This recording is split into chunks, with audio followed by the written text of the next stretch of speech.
Bonjour à toutes et à tous et bienvenue dans ce nouveau tutoriel Photoshop dans lequel aujourd'hui je vous invite à venir découvrir un petit atelier graphique dans lequel on va venir travailler une sorte de double exposition sur un personnage. Ce tutoriel vous permettra de mieux maîtriser les outils de fusion mais aussi les modes de fusion du logiciel. Cette formation est tirée d'un plus gros tutoriel que j'ai réalisé sur tuto.com sur la double exposition justement, et dans lequel vous retrouverez plusieurs cas pratiques. Le lien est dans la description, ainsi qu'un petit code promo pour l'avoir moins cher. Comme d'habitude, si la vidéo vous a plu et que vous souhaitez avoir d'autres vidéos de ce type, n'hésitez pas à me le faire savoir en commentaire. Vous pouvez également vous abonner, partager la vidéo, bref, vous connaissez la chanson. On va pas passer des heures sur cette petite introduction. On a maintenant, et vous aussi, toutes les clés en main pour commencer. Il ne reste plus qu'à nous lancer. Attaquons donc l'astuce dans la suite du tutoriel. Attaquons donc maintenant notre deuxième exercice. On va cette fois donc déjà venir réinitialiser le noir et le blanc, tout simplement parce que c'est ce qu'on utilise le plus pour les masques de fusion, et j'aime bien partir sur une interface un petit peu à zéro ou par défaut. Nous avons deux photos. Une photo en noir et blanc ici, d'une jeune femme très artistique que j'ai trouvée sur Unsplash, et une photo d'une cascade. La première chose que je vais faire, c'est un CTRL A et un CTRL X qui vont me permettre de couper ma photo, et avec un CTRL V, je vais venir la coller sur l'autre partie. Je vais venir l'agrandir en restant appuyé sur Alt pour qu'elle fasse l'intégralité de l'image. Le principe va être qu'elle apparaisse en superposition en bas, mais pas au-dessus. Donc, ce qu'on peut faire tout de suite, c'est déjà se mettre en mode superposition pour voir le rendu. Alors là, on voit qu'on ne voit pas forcément tout, donc on peut jouer un petit peu avec l'opacité, mais on reverra ça après. Je vais également venir sur ma photo d'arrière-plan, prendre ici mon outil de sélection rapide, et je vais venir tout simplement sélectionner mon personnage. Vous pouvez également essayer de sélectionner un sujet que nous avons déjà vu dans la vidéo précédente et qui fonctionne plutôt bien. Je vais venir sélectionner les cheveux. Si jamais vous sélectionnez trop, vous pouvez faire un CTRL Z ou appuyer sur Alt. Vous voyez qu'en appuyant sur Alt, je passe en soustraction et je peux désélectionner certaines parties. Donc ça permet d'avoir la sélection la plus précise possible. Une fois que cela est fait, je vais revenir ici sur mon calque de cascade et appuyer sur masque de fusion. De cette façon, vous voyez que le masque n'apparaît plus que ici sur mon personnage. Je vais ensuite venir jouer avec mon dégradé. Je remets le noir en premier plan en cliquant sur la petite flèche ici. Et je prends une opacité à 100% avec le noir et je vais juste venir effacer du haut vers le bas.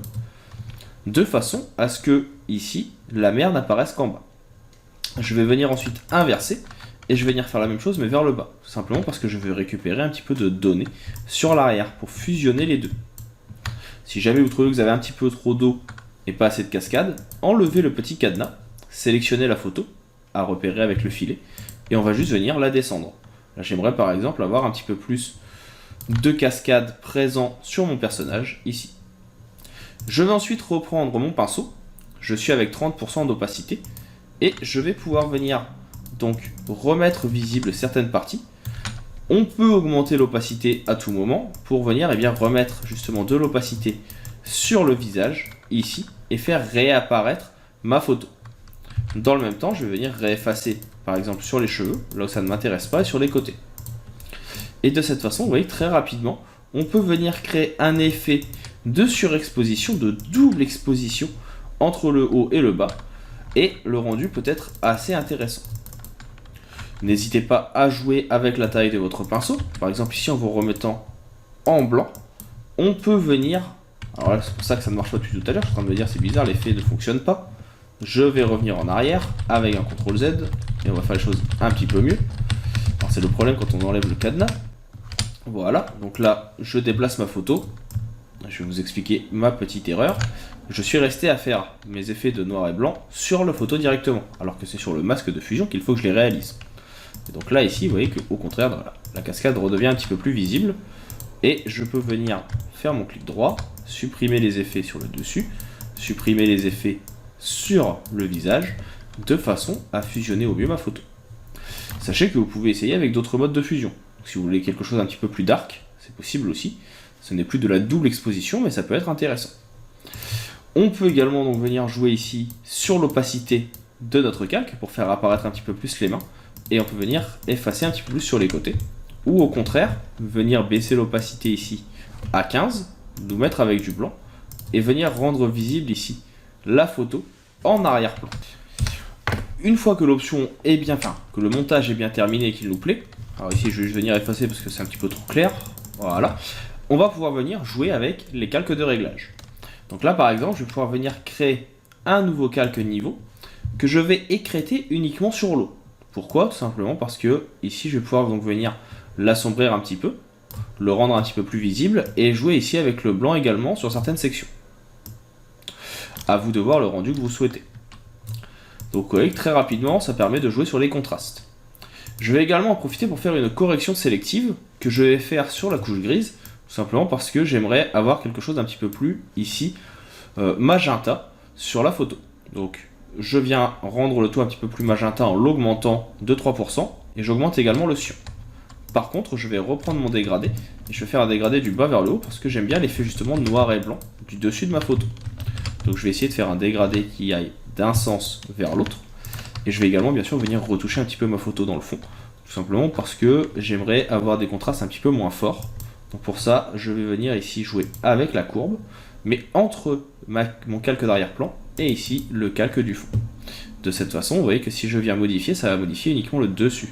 Et de cette façon, je vais pouvoir venir assombrir un petit peu plus mon fond, faire ressortir un petit peu plus de détails sur le visage, très rapidement.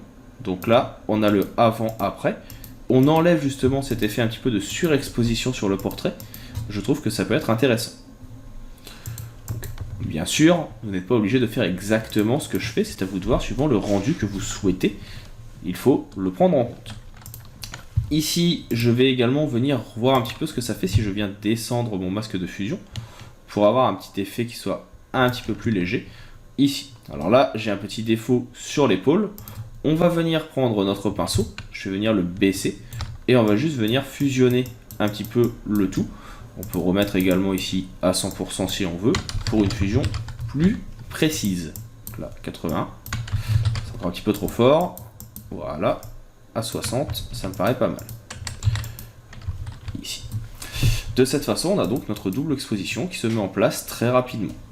Je vais continuer à faire quelques petites retouches. Je vais venir ici jouer sur la luminosité et on va pouvoir venir par exemple assombrir le fond.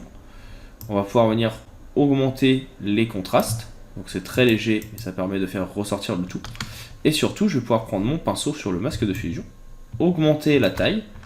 Je vais augmenter ici mon opacité et avec du noir, je vais juste venir effacer l'effet sur le visage pour que ce soit que le fond qui soit un petit peu assombri et avoir une sorte d'effet de vignettage qui apparaît.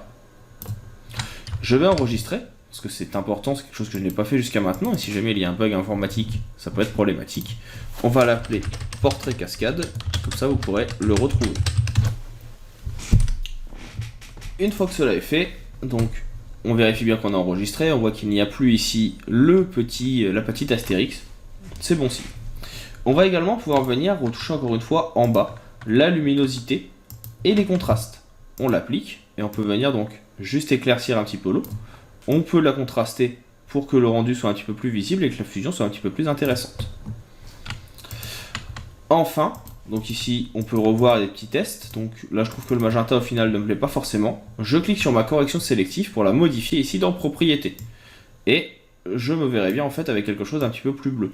Donc je vais jouer avec les différentes teintes pour venir avoir une ambiance un petit peu plus bleutée. De la même façon, je trouve ici qu'on ne voit pas assez les mains. Donc je reprends mon pinceau, je vais ici baisser l'opacité et on va les rendre un petit peu plus visibles en venant peindre directement sur la photo. Donc là vous voyez que de cette façon, je rends les mains un petit peu plus visibles. Mais on voit également ici qu'elles ne sont pas assez blanches, du coup on ne les revoit pas. Sur le bas surtout. Donc là je peux venir créer un nouveau calque, je vais prendre du blanc en lumière tamisée. Et ici vous voyez que vous allez pouvoir venir éclaircir, ce qui fait que ça va éclaircir le bas de votre photo. C'est une façon de modifier la composition et la luminosité d'une image. Si jamais ça ne suffit pas, vous pouvez bien sûr augmenter l'opacité. Là j'étais à quelque chose de très léger, comme ceci. Je réenregistre avec un CTRL S. Donc voilà pour cet autre petit atelier, cet autre petit effet. Pour revoir le avant-après, je vais ici faire un CTRL G pour grouper tous mes calques. Je les rouvre. Et de cette façon, vous pouvez voir le avant-après. Donc la photo de base était déjà très artistique, mais de cette façon, on peut venir créer une composition en double exposition. Très sympathique et très rapidement. Voilà pour ce deuxième atelier. On va maintenant passer au troisième.